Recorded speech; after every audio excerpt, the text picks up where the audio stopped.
बड़ी जानकारी इस वक्त मिल रही है। जम्मू के भगवती इलाके में पुल गिर गया है। जब हादसा हुआ तब वहां से गाड़ियां गुजर रही थी। कई गाड़ियों के नदी में गिरने की आशंका है। टूटे हुए पुल में भी फंसी हुई हैं कारें। और ये देखिए, ये तस्वीरें बहुत ही ज्यादा डरा देने वाली। सोचिए, जिस रास्ते पर लोग आ जा रहे हैं और अचानक से वो पुल का हिस्सा ही गिर जाए, बीच से सड़क ही गायब हो जाए, और कैसे वहां पर आ रही जो गाड़ियां हैं दूसरी, इस एक्सीडेंट के बाद उन्हें वापस, वहां पर जो लोग मौजूद हैं, प्रशासन की टीम जो मौजूद है, वो कह रही है वापस जाइए, ये रास्ता बंद है, टूट चुका है। भगवती इलाका है जम्मू में, वहां पर ये पुल गिरा है। जब यह हादसा हुआ तब वहां से गाड़ियां गुजर रही थी, और एक नहीं, देखिए एक एक करके कई गाड़ियां वहां पर उस पुल के बीच जहां सड़क टूटी है वहां पर वो गिर गई हैं। कई गाड़ियों की नदी में गिरने की भी आशंका है। एक बहुत बड़ा हादसा हुआ है, टूटे हुए पुल में ये गाड़ियां फंस गई हैं। और सीधे रुक कर लेते हैं जम्मू का। हमारे साथ हमारे सहयोगी अंकित भट्ट जुड़ रहे हैं। अंकित, ये तस्वीरें बेहद डरा देने वाली हैं। फिलहाल ये बताइए कि कितनी गाड़ियों को नुकसान पहुंचा है और कितने लोग वहां पर मौजूद थे जब यह हादसा हुआ, उनकी हालत कैसी है? देखिए, 2 मिनट पहले मैं इसी जगह से यहीं पे रिपोर्टिंग कर रहा था। ये तवी नदी है जो इस समय डेंजर लेवल पे चल रही है। ये तस्वीरों में अभी भी आप देख सकते हैं कि किस तरीके से पुल का जो ये हिस्सा है ये पूरी तरीके से टूट चुका है। यहाँ पे गाड़ियाँ जो है वो साफ तौर पे आप अपने यहाँ पे हमारे दर्शक देख सकते हैं कि किस तरीके से यहाँ पे जो गाड़ियाँ हैं वो अभी भी जो यहाँ पर गाड़ियाँ हैं वो अभी भी इसी जगह पे स्पॉट है। और क्योंकि लगातार बारिश हो रही है, पुल का एक हिस्सा टूट चुका है। उसके ठीक यहाँ पे तस्वीरों में आप देखिए कि तवी नदी किस तरीके से उग्र रूप यहाँ पर धारण कर चुकी है। 5 से 6 गाड़ियाँ बताई जा रही है जो यहाँ से गुजर रही थी, लेकिन अब ट्रैफिक विभाग की तरफ से पूरा मोर्चा यहाँ पे संभाल लिया गया है। जम्मू कश्मीर पुलिस जो है वो यहाँ पर तैनात की गई है। यहाँ पे आप देख सकते हैं पूरी तरीके से बैरिकेडिंग जो है वो यहाँ पर लगा ली गई है। और यहाँ पे साफ तौर पे traffic police, Jammu Kashmir police, local administration की तरफ से साफ तौर पे लोगों को कहा गया है कि ये रास्ता फिलहाल बंद कर दिया गया है। ये वो इलाका है, ये वो स्पॉट है जहाँ पे गाड़ियाँ जो है वो पुल का एक हिस्सा टूटा, और यहाँ पे जैसे ही गाड़ियाँ गुजर रही थी वो यहाँ पे पूरी तरीके से बह जाती है। लेकिन गनीमत ये रही कि कोई भी जानी नुकसान नहीं हुआ है, लेकिन माली नुकसान काफ़ी ज़्यादा हुआ है। अभी भी लगातार तेज़ बारिश हो रही है। तवी चिनाब नदी का जल स्तर पूरी तरीके से जो अलर्ट है, जो रेड अलर्ट है, उसको यहाँ पर क्रॉस करता हुआ नजर भी आ रहा है। अंकित, एक बात और बताइए कि आखिर ये पुल कितना पुराना था, और ये क्या बारिश की वजह से पुल टूटा है या फिर इसके दौरान जो निर्माण के दौरान सामान थे वो खराब यूज किया गया था, इस वजह से हादसा हुआ है? पहली नजर में क्या दिख रहा है? देखिए, क्योंकि डेंजर लेवल से ऊपर इस समय तवी नदी थी। 2014 में हमें इसी तरीके का, इसी जगह पर जो ये पुल है, इसी जगह पर पुल जो है वो पूरी तरीके से टूटा था। आज 2014 की एक बार फिर यादें ताज़ा हुई है और यहाँ पर पुल जो है एक बार फिर इसी इलाके में टूटा है। इसकी वजह है क्योंकि तवी नदी जो है वो डेंजर लेवल के ऊपर चल रही है, जिसकी वजह से ये पुल का एक हिस्सा जो है वो पहले क्रैक होता है और उसके बाद यहाँ पर टूट जाता है। Civil defence volunteer, Jammu Kashmir police, उसके साथ साथ एसडीआरएफ की टीमें यहाँ पर मौके पे मौजूद हैं ताकि किसी भी तरीके से किसी भी वाहन को यहाँ से आगे नहीं जाने दिया जाए। पूरी तरीके से जो ये पुल है इसको फिलहाल ब्लॉक कर दिया गया है ताकि किसी भी तरीके से लोग जो है वो यहाँ से आगे ना जाए। जैसे ही ये पुल टूटा उसके बाद यातायात को रोक लिया गया, क्योंकि यहाँ पे सीआरपीएफ, माफ़ कीजिएगा, जम्मू कश्मीर पुलिस का यहाँ पे चेकिंग पॉइंट आता है। तो उसी वक्त जो लोग हैं उनको यहाँ पर इवैक्यूएट किया जाता है। और यहाँ आप तस्वीरों में भी देख सकते हैं कि किस तरीके से यहाँ पर जो हिस्सा है, ये देखिए गाड़ियाँ कितनी ज़्यादा इस पुल के यहाँ है, ये दिखाती है कि किस तरीके से भारी नुकसान जो है वो जम्मू संभाग में देखने को मिला। और अभी भी अगर आप देखें तो तवी नदी की तस्वीर हम आपको दिखाने की कोशिश करेंगे। आपने जो बात शुरुआत में भी कही, भगवती नगर में ही ये जो पुल टूटा है वहीं से थोड़ी देर पहले आप गुजरे हैं, और जिस तरीके से नदी अब खतरे के निशान को पार कर चुकी है, ऐसे में खतरा जिस तरीके से पूरे इलाके में है। हमारे सहयोगी इसी जगह से जहां पर पुल टूटा है वहीं से थोड़ी देर पहले निकले। अंकित की ये एक रिपोर्ट आपको दिखाते हैं। जम्मू संभाग में आज कुदरत का ऐसा कहर बरपा है कि हर कोई त्राहिमाम त्राहिमाम कर रहा है। मैं मौजूद हूं जम्मू के इलाके में जहां पे लगातार बारिश हो रही है और किस तरीके से तवी नदी ने उग्र रूप धारण किया है, डेंजर लेवल को भी पार कर चुकी है तवी नदी। ये तस्वीरों में आप देख सकते हैं। इससे पहले 2014 में इसी तरीके की तस्वीर जो है वो तवी नदी से देखने को मिली थी। अब इस वक्त डेंजर लेवल को तवी नदी पार कर चुकी है। ये साफ तौर पे आप अपने टीवी स्क्रीन पर देख सकते हैं कि किस तरीके से लगातार पानी का लेवल जो है, तवी नदी का लेवल लगातार बढ़ता हुआ नजर आ रहा है। 36 घंटे का अलर्ट मौसम विभाग की तरफ से यहाँ पर जारी किया गया था। जम्मू संभाग के अलग अलग जिले, चाहे वो डोडा हो, किश्तवाड़ हो, रामबंद हो या फिर कठुआ, सांबा, लगातार इसी तरीके की तस्वीरें देखने को मिल रही हैं। लेकिन किस तरीके से उग्र रूप तवी नदी ने धारण किया है, डेंजर लेवल को भी पार कर चुकी है, ये साफ तौर पे आप अपने टीवी स्क्रीन पर देख सकते हैं। जम्मू में बादल फटने के बाद नदियां उफान पर हैं। तवी नदी का जल स्तर खतरे के निशान से ऊपर चल रहा है। नदी के किनारे बना शिव मंदिर भी सैलाब की चपेट में आ गया है। तवी नदी में ऐसा उफान 2014 में आया था। संवाददाता अंकित भट्ट की ये रिपोर्ट देखिए। जम्मू संभाग में हो रही बारिश के चलते किस तरीके से नुकसान जो है वो यहाँ पर हो रहा है, ये तस्वीरों में हम आपको दिखाने की कोशिश करेंगे। हम मौजूद है तवी नदी के किनारे और यहाँ पे तवी नदी ने उग्र रूप धारण कर लिया है। और तस्वीरों में देखिए यहाँ पर शिव मंदिर है, वो किस तरीके से यहाँ पे पानी जो है वो यहाँ पर शिव मंदिर के अंदर गया हुआ है। ये तस्वीरों में आप साफ तौर पे देख सकते हैं। और तवी नदी की ऐसी तस्वीर जो है 2014, 2013 और 14 के बीच जब बाढ़ आई थी, उस वक्त इस तरीके की तस्वीर जो है वो यहाँ पर देखने को मिल रही थी। लेकिन आज तस्वीरों में आप देखिए कि किस तरीके से तवी नदी के अंदर लगातार जो पानी है वो लगातार जो रेज है पानी का वो लगातार बढ़ रहा है। अलर्ट लेवल को पार कर चुकी है तवी नदी। और इस वक्त यहाँ पे जो मंदिर है वो यहाँ पे साफ तौर पे देख सकते हैं कि किस तरीके से लगातार जो पानी है वो तवी इस मंदिर के अंदर जाता हुआ नजर आ रहा है। और जम्मू कश्मीर में बारिश के बीच एक तरफ नदियां उफान पर बह रही हैं तो वहीं दूसरी ओर सड़कें भी धंस रही हैं। ये रिपोर्ट देखिए।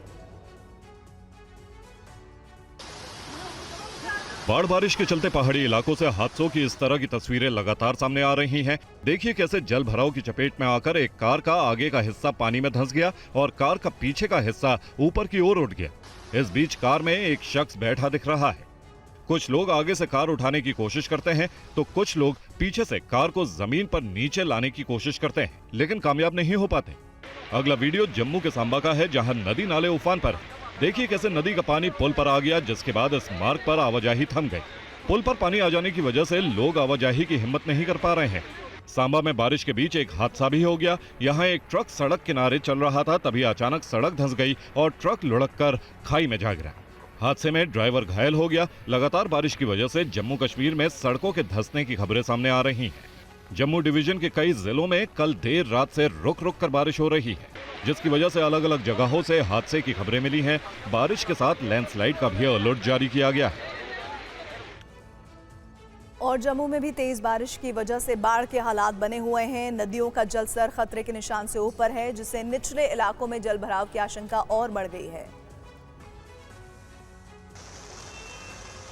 तस्वीरें जम्मू की हैं, जहां किस कदर बारिश हो रही है इसका अंदाजा लगाया जा सकता है। सड़कों पर पानी भरा है, कई इलाके पूरी तरह से जलमग्न नजर आ रहे हैं। जम्मू कश्मीर प्रशासन ने भी जिला स्तर पर अलर्ट जारी करते हुए लोगों की सुविधा के लिए हेल्पलाइन जारी किया है। नदी नालों से दूर रहने की हिदायत दी गई है। राज्य की सभी प्रमुख नदी और उसकी सहायक नदियों का जलस्तर तेजी से बढ़ रहा है। जो एडवाइजरी दी जा रही है एडमिनिस्ट्रेशन की तरफ से उसको फॉलो करें, और कई लोग जो है र्यूमर्स भी फैला रहे हैं, पैनिक ज्यादा हो रहा है, उससे भी अवॉइड करें। जब तक कोई ऑथेंटिक न्यूज आपको ना मिले उसके ऊपर ज्यादा विश्वास ना करें। लोगों की सेफ्टी और सिक्योरिटी के लिए जो संभव प्रयास है वो किया जा रहा है। मौसम विभाग ने आने वाले घंटों में और बारिश की भविष्यवाणी की है। कहा गया है कि बारिश की वजह से निचले इलाकों में और जल भराव की आशंका बढ़ गई है। फ्लड के यहाँ लोगों को अवेयर करो कि पानी के पास मत जाओ। जो साइड घर हैं इनको हमने अपना जो है ना खाली करवा दिए। उनको बोला मेगा फोन पे हमने अपना अपना घर का कीमती सामान लेके साइड हो जाओ और पानी के पास कोई नहीं जाए। केंद्रीय मंत्री किरण रिजिजू ने लेह लद्दाख के द्रास में एक बड़ी दुर्घटना को टाल दिया। एक तेज बहाव वाली नदी में कार गिरने के बाद रिजिजू के काफिले ने तुरंत कार्रवाई करते हुए 2 लोगों की जान बचाई। केंद्रीय मंत्री किरण रिजिजू का एक वीडियो सामने आया है। ये वीडियो लेह लद्दाख के द्रास का है। वीडियो में दिख रहा है एक तेज बहाव वाली नदी में एक कार पलट पड़ी है। उस कार के ऊपर खड़े 2 शख्स मदद मांग रहे हैं। वहीं किनारे खड़े किरण रिजिजू और उनकी टीम उनकी मदद करने में जुटी है। बताया जा रहा है कि ये कार नदी में जा गिरी। उसी दौरान वहां से किरण रिजिजू का काफिला गुजर रहा था। उनकी नजर पड़ी और उन्होंने अपने काफिले को रोककर उन राहगीरों की जान बचाई। किरण रिजिजू ने अपने एक्स हैंडल से ये वीडियो पोस्ट किया। उन्होंने बताया कि उनका काफिला द्रास जा रहा था, तभी यह हादसा हुआ। उन्होंने पोस्ट करते हुए लिखा कि द्रास पहुंचने से पहले हमारे काफिले के ठीक आगे एक गाड़ी नदी में गिर गई। किस्मत से हम समय पर पहुंच गए और दोनों लोग बच गए। वीडियो में दिख रहा है कि नदी के बीच में एक कार पड़ी है, उसके ऊपर 2 लोग खड़े हैं। एक मदद के लिए किसी को फोन लगा रहा है, दूसरा अपना हाथ पकड़े खड़ा है। किरण रिजिजू की टीम पूछती है कैसे गिरे, जिस पर दोनों शख्स जवाब भी देते हैं। कैसे गिर गया? हाथ में चोट लगा। ब्रेक फेल हो गया क्या? जम्मू कश्मीर के उधमपुर में लगातार हो रही बारिश के कारण जनजीवन अस्त व्यस्त हो गया है। लोग अपने घरों में कैद हैं।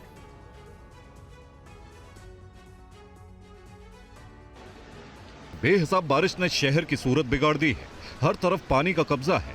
ये तस्वीर जम्मू कश्मीर के उधमपुर की है, जहां आसमान से आफत की बारिश हो रही है। क्या सड़क, क्या घर, क्या खेत खलिहान, क्या चौक चौराहे। इतनी बारिश हुई कि लोगों का घरों से निकलना तक दूभर हो गया है। घर से अगर बाहर निकले तो कहां सड़क है और कहां गड्ढा पहचानना मुश्किल है।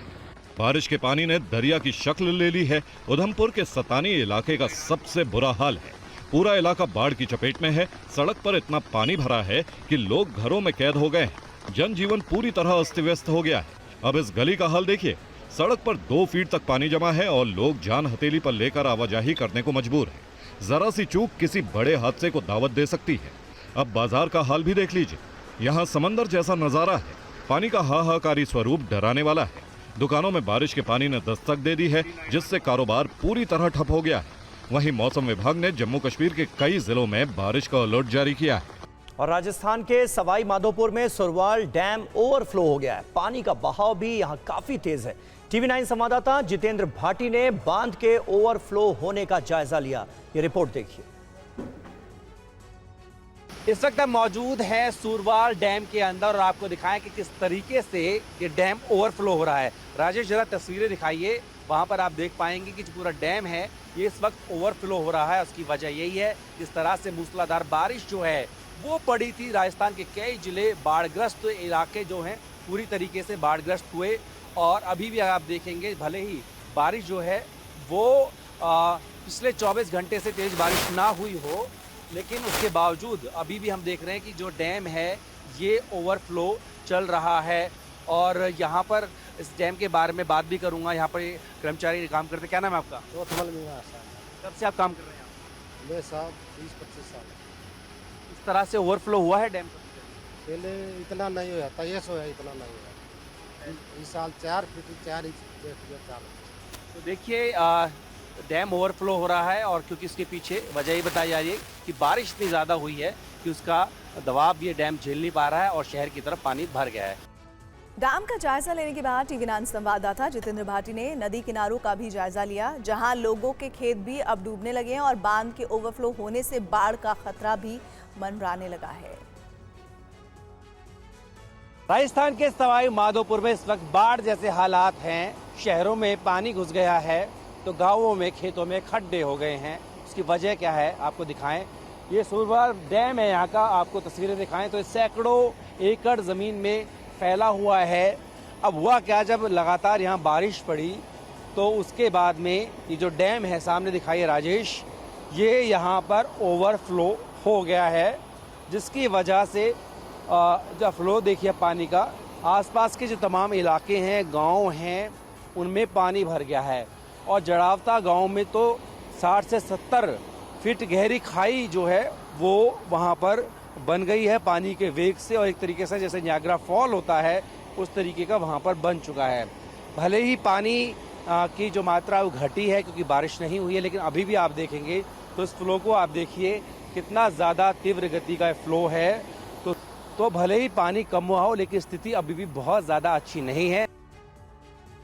और राजस्थान के बूंदी में भी बारिश के बाद बाढ़ जैसे हालात बन गए हैं। कई जगहों पर सड़क टूट गई हैं तो कई घरों में भी दरारें आ गई हैं। ज्यादा जानकारी दे रहे हैं हमारे संवाददाता जितेंद्र भाटी। राजस्थान के कई जिले बरसाती पानी और बाढ़ से जूझ रहे हैं। इस वक्त हम मौजूद हैं बूंदी के नैनवा में, और यहाँ पर सबसे ज़्यादा रिकॉर्ड बारिश हुई है। बताया जाता है 20 इंची बारिश हुई। उसके बाद हालात क्या हैं ये देखिए, यहाँ पर झरना बन गया है। यहाँ पहले दीवार थी, अब वहाँ पर आपको केवल झरना नज़र आएगा, और बारिश बंद होने के बावजूद भी लगातार यहाँ पर झरना बह रहा है। आगे की तरफ आपको दिखाएंगे तो देखिए कितना नुकसान जो है यहाँ पर हुआ है। सड़क जो है वो बैठ गई है, और दूसरी तरफ अगर राजेश दिखाएंगे तो सामने एक विशालकाय तालाब यहाँ पर बन गया है। ये जो है नैनवा में बताया जाता है कि ये तीज का चबूतरा इस जगह को बोला जाता है। और यहाँ देखिए नुकसान किस कदर हुआ है। यहाँ एक बड़ा मकान और यहाँ ये दुकान जो है वो थी, और आप देख रहे हैं इतना बड़ा वृक्ष यहाँ पर था। घर में आपको देखेंगे तो सब दरारें, तो पूरा का पूरा जो घर है वो पीछे की ओर बह गया, और यहाँ पर भारी नुकसान हुआ है। छत्तीसगढ़ के बस्तर में लगातार हो रही बारिश के कारण हालात बिगड़ते जा रहे हैं। नेशनल हाईवे पर 2 से 3 फीट तक पानी बह रहा है। हाईवे पर उफान मारता सैलाब, चारों तरफ पानी का कब्जा। छत्तीसगढ़ के बस्तर में बारिश तबाही लेकर आई है। ये तस्वीर सुकमा, दंतेवाड़ा और बीजापुर जिले को जोड़ने वाले नेशनल हाईवे की है। कैशलूर इलाके में बाढ़ का पानी हाईवे पर 2 से 3 फीट ऊपर बह रहा है। यहाँ से गुजरना मतलब जान को खतरे में डालना है। इस कारण इस मार्ग पर आवाजाही ठप हो गई है। झीरम नाला भी उफान पर है, जिसके कारण सुकमा को बस्तर से जोड़ने वाले रास्ते पर भी बाढ़ का पानी बह रहा है। यहां से गाड़ियों की आवाजाही रोक दी गई है। अब रिहायशी इलाके का हाल भी देख लीजिए। जहां तक आपकी नजर जाएगी चारों तरफ सैलाब का सितम है। आसमान से बरसी आफत ने लोगों को घरों में कैद कर दिया है। गली मोहल्ले में घुटनों तक बारिश का पानी जमा है। अगले कुछ दिनों तक बारिश से राहत मिलने की उम्मीद नजर नहीं आ रही है। मौसम विभाग ने बस्तर में अगले 48 घंटे तक मूसलाधार बारिश का अलर्ट जारी किया है, और लोगों से सावधानी बरतने की अपील की जा रही है। और ओडिशा का सुंदरगढ़ जिला बाढ़ और बारिश की चपेट में है। यहां से आई तस्वीरें डरा देने वाली हैं। पानी का तेज बहाव भारी भरकम ट्रक को भी अपने साथ बहा कर ले गया। आसमान में बरसाती आफत और सड़क पर दरिया। ओडिशा में कुदरत का कहर टूटा है। लगातार हो रही बारिश के कारण नदी नाले उफान पर हैं। ये तस्वीर सुंदरगढ़ की है, जहां सड़क पर बह रहे सैलाब को पार करना इस ट्रक के ड्राइवर को महंगा पड़ गया और उसकी जान मुश्किल में पड़ गई। जैसे ही ट्रक सैलाब के बीच आया तो पानी के तेज बहाव के साथ बहने लगा। देखते ही देखते ट्रक पलट गया और उसने जल समाधि ले ली। देखिए, पीछे से एक शख्स ट्रक के ड्राइवर को किनारे की तरफ न ले जाने का इशारा भी कर रहा है, लेकिन जब तक ड्राइवर कुछ समझ पाता तब तक गाड़ी का संतुलन बिगड़ गया और भारी भरकम ट्रक पानी में समा गया। हादसे की जानकारी मिलते ही हड़कंप मच गया। आनन फानन में ट्रक के ड्राइवर की तलाश शुरू की गई, लेकिन अभी तक उसे ढूंढा नहीं जा सका है। उधर उत्तरी ओडिशा के बालासोर, भद्रक और जाजपुर में 170 से ज्यादा गांव बाढ़ के पानी में डूबे हुए हैं। वहीं मौसम विभाग ने खाड़ी में नए निम्न दबाव के कारण अगले कुछ दिनों में मूसलाधार बारिश की चेतावनी दी है। हिमाचल प्रदेश के मनाली में बारिश के बाद आई बाढ़ ने लोगों की परेशानियां बढ़ा दी हैं। बाढ़ और बारिश के बीच मनाली में एक बड़ा हादसा हुआ। बादल फटने के बाद ब्यास नदी के उफान में सड़क बहने की वजह से बड़ा हादसा हो गया। एक गाड़ी ब्यास नदी में बह गई। तस्वीरों में देखिए, सड़क पर पिकअप वैन खड़ी है। ब्यास नदी तेज रफ्तार में बह रही है और नदी के किनारे की मिट्टी को काटकर अपने साथ ले जा रही है। जहां गाड़ी खड़ी है वहां की मिट्टी नदी में बह गई और गाड़ी नदी में समा गई।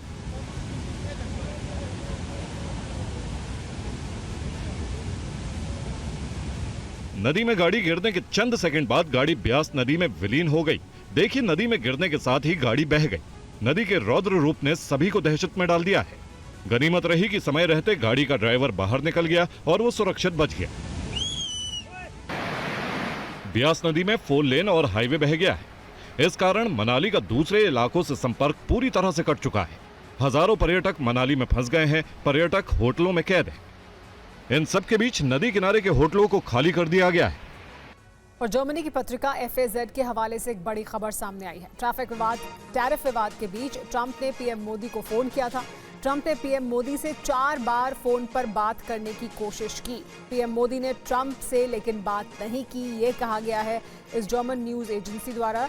जर्मन न्यूज एजेंसी FAZ के हवाले से ये खबर सामने आई है, जिसमें टैरिफ विवाद के बीच अमेरिका के राष्ट्रपति डोनाल्ड ट्रंप ने प्रधानमंत्री नरेंद्र मोदी से बात करने की कोशिश की और 4 बार उन्होंने फोन पर बात करने की कोशिश की, लेकिन ये बात नहीं हो पाई। इस पर और ज्यादा जानकारी के लिए हमारे साथ जुड़ गए हैं TV9 भारतवर्ष संवाददाता मनीष झा। मनीष, ये जो खबर अब सामने आई है, इसको हम क्या समझें कि प्रधानमंत्री नरेंद्र मोदी ने बात नहीं करनी चाहिए, जानबूझकर वो बात नहीं करना चाहते थे डोनाल्ड ट्रंप से? देखिए, जर्मनी की ये बहुत ही प्रतिष्ठित समाचार पत्र है और इसका दावा यह है कि अमेरिकी राष्ट्रपति डोनाल्ड ट्रंप ने प्रधानमंत्री मोदी से पिछले दिनों 4 बार संपर्क किया, उनसे बात करने की कोशिश की। हालांकि अखबार ने खुद ही है कि ऐसे वक्त जब ज्यादातर नेता टैरिफ के मामले में राष्ट्रपति ट्रंप के दबाव झुक गए, वहां पर प्रधानमंत्री मोदी अकेले ऐसे नेता जो ट्रंप के दबाव में नहीं आए हैं। और इस बात के लिए उस समाचार पत्र ने काफी तारीफ की है भारत के स्टैंड को। तो निश्चित तौर पर यह आपने एक बड़ी बात है कि अमेरिका के राष्ट्रपति है कि प्रधानमंत्री मोदी से वो बात करें। 4 बार वो उन्होंने संपर्क किया, लेकिन प्रधानमंत्री तैयार नहीं हुए, उनसे उन्होंने बात नहीं की और भारत ने एक मैसेज देने की कोशिश की कि भारत अमेरिका के दबाव में नहीं आएगा। ये बात प्रधानमंत्री मोदी ने कई बार सार्वजनिक तौर पर या चुनावी रैलियों के दौरान भी ये बात कही है और ये बात देखा भी जा रहा है। तो ऐसे वक्त में जर्मनी के एक समाचार पत्र का ये दावा अपने आप में एक बहुत बड़ी जानकारी पूरी दुनिया के सामने लाने की है कि जो राष्ट्रपति अब ये उम्मीद करते हैं कि दुनिया भर के नेता उनको पकड़े, उनसे बात करे, वो प्रधानमंत्री मोदी को कॉल कर रहे हैं और उनकी बात नहीं हो पा रही है। वैसे सबसे दिलचस्प बात यह भी है कि ऑपरेशन सिंदूर के दरमियान जब एक बार अमेरिका के उपराष्ट्रपति ने कॉल करने की कोशिश की थी, तो इसको लेकर प्रधानमंत्री मोदी ने खुद संसद में ये बात कही थी कि तब मैं बिजी था और मैंने उपराष्ट्रपति के कॉल का जवाब थोड़ी देर बाद, 1-1.5 घंटे बाद जब मैं फ्री हुआ तब मैंने जवाब दिया था। तो क्या कारण है, अगर ये बात सच है, अगर ये दावा सही है, तो क्या भारत और अमेरिका की टॉप लीडरशिप में इस वक्त ये स्थिति है जहां पर कि एक दूसरे के कॉल का जवाब नहीं दिया जा रहा, या फिर भारत ने जवाब ना देकर एक स्ट्रांग मैसेज दे दिया है कि जो राष्ट्रपति ट्रंप लगातार भारत को अपमानित करने के लिए सीज फायर का कई बार 3 दर्जन से अधिक बार दावा कर चुके हैं, तो उनका फोन नहीं उठाकर उनको जवाब देने की कोशिश की गई है कि आप सीज फायर तो छोड़िए, हम आपका फोन तक नहीं उठा रहे हैं। बहुत सारी बातें, लेकिन अपने आप में ये एक बड़ा डेवलपमेंट है जो शायद रेयर ही हुआ होगा कि अमेरिका के राष्ट्रपति के फोन को कोई राष्ट्राध्यक्ष नहीं उठा रहा, कोई उठाए ना। और जैसे कि प्रधानमंत्री नरेंद्र मोदी ने पहले भी बताया था कि उपराष्ट्रपति JD वैंस का जब फोन आया था तो उन्होंने कुछ समय बाद कॉल बैक किया था, लेकिन फोन नहीं उठाना और अगर इस खबर का इस तरह से सामने आना कई प्रश्न जरूर छोड़ जाता है। बहुत शुक्रिया मनीष। और आइए खबरों में आगे बढ़ते हैं। बिहार में राहुल गांधी की वोटर अधिकार यात्रा आज 10वें दिन जारी है। अररिया से दिलचस्प तस्वीर सामने आई है, जहां पर राहुल गांधी तेजस्वी यादव समेत गठबंधन के नेताओं के साथ गर्मा गर्म चाय पकौड़ों का आनंद लेते नजर आए और चाय पर राजनीतिक चर्चा भी हुई। पार्टी कार्यकर्ताओं और आम लोगों के साथ बैठकर बीजेपी और आरएसएस पर खुलकर हमला बोला गया। क्या बातचीत चल रही थी, जरा आप भी सुनिए। 8 बजे तो हमें रोड पर पब्लिक कभी नहीं आता और हम लोग भी कभी नहीं आए। 8 बजे से पहले लोग तैयार हैं। जो मोदी जी कह रहे हैं वही इलेक्शन कमिश्नर जो है वही करता है। RSS is method of attacking is personal attack. They used to do it with Gandhi ji all the time. That is their style. ये पहले भी यात्राएं हुई है, ये गजब है यहाँ। पहले डिबेट्स इतने स्ट्रॉन्ग होते थे, हीटेड होते थे, लेकिन पर्सनल अब्यूज कभी नहीं होता था। अब लेजिटिमाइज हो गया है। 2014 के बाद से होना शुरू हो गया। But RSS is method of attacking. Yeah. Is personal attack. Yeah. They used to do it with Gandhi ji all the time. Absolutely. लोगों को और अगली खबर मध्य प्रदेश कांग्रेस के प्रदेश अध्यक्ष जीतू पटवारी के एक बयान से जुड़ी हुई है, जिस पर बवाल हो रहा है। क्या है वो बयान जिसको लेकर बीजेपी ने कार्रवाई की मांग की है, आप इस खबर में देखिए। जीतू पटवारी के निशाने पर तो बीजेपी की सरकार थी, लेकिन उन्होंने ऐसा बयान दिया जिससे बीजेपी को बैठे बिठाए कांग्रेस पर हमला करने का मौका मिल गया। सबसे पहले आपको जीतू पटवारी का वो बयान सुनवाते हैं। हमें तमगा मिला है मध्य प्रदेश को कि महिलाएं सबसे ज्यादा शराब पूरे देश में कहीं पीती है तो मध्य प्रदेश की पीती है। ये मध्य प्रदेश का समृद्ध मध्य प्रदेश का सपना देखने वाली बीजेपी ने हालात कर दिए मध्य प्रदेश के। वही इस बयान पर बीजेपी ने पलटवार किया और कांग्रेस पार्टी से जीतू पटवारी के खिलाफ एक्शन की मांग की है। जब किसी नेता की सोच खोखली होती है तो उसे झूठे आंकड़ों का सामना करना पड़ता है और जीतू पटवारी जी भी उसी कश्ती में सवार हैं। ये केवल आंकड़ों की हत्या नहीं बल्कि इससे इन्होंने महिलाओं के सम्मान की हत्या की है। जीतू पटवारी जी, महिलाएं नशे में नहीं हैं बल्कि आपकी मानसिकता नशे में है।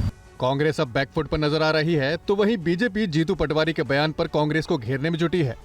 मध्य प्रदेश में कई अजब गजब घोटाले सामने आते रहे हैं, लेकिन इस बार एक नया घोटाला उजागर हुआ जिसमें गरीबों को मिलने वाला मुफ्त राशन ही अमीर खा रहे हैं।